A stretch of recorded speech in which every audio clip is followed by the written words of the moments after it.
জম্মু কাশ্মীরের ডোডায় জঙ্গিদের সঙ্গে লড়াইয়ে নিহত ক্যাপ্টেন ব্রিজেশ থাপার দেহ ফিরেছে দার্জিলিংয়ে। বুধবার দার্জিলিংয়ের লেবংয়ের বরাগিরংয়ের বাসিন্দা ২৭ বছরের ক্যাপ্টেনকে শেষবারের মতো শ্রদ্ধা জানাতে ভিড় উপচে পড়ে। বাগডোগরা বিমানবন্দরে অবতরণের পর সেখান থেকে ব্যাংডুবি সেনা ছাউনিতে নিয়ে যাওয়া হয় তার দেহ।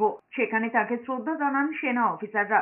উপস্থিত ছিলেন দার্জিলিংয়ের সাংসদ রাজু বেস্তা, জিটিএর চেয়ারম্যান অনিত থাপা, জেলা শাসক সহ প্রাক্তন সেনাকর্মীরা। ব্যাংডুবি সেনা ছাউনিতে থাকবে ব্রিজেশের দেহ। বৃহস্পতিবার লেবংয়ে নিয়ে যাওয়া হবে ব্রিজেশের কফিন বন্দি দেহ।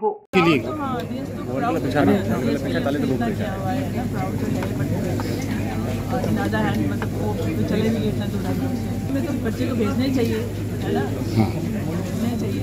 अगर आर्मी में आप नहीं जाएंगे तो फिर आप लोग कैसे ऐसे रहेंगे?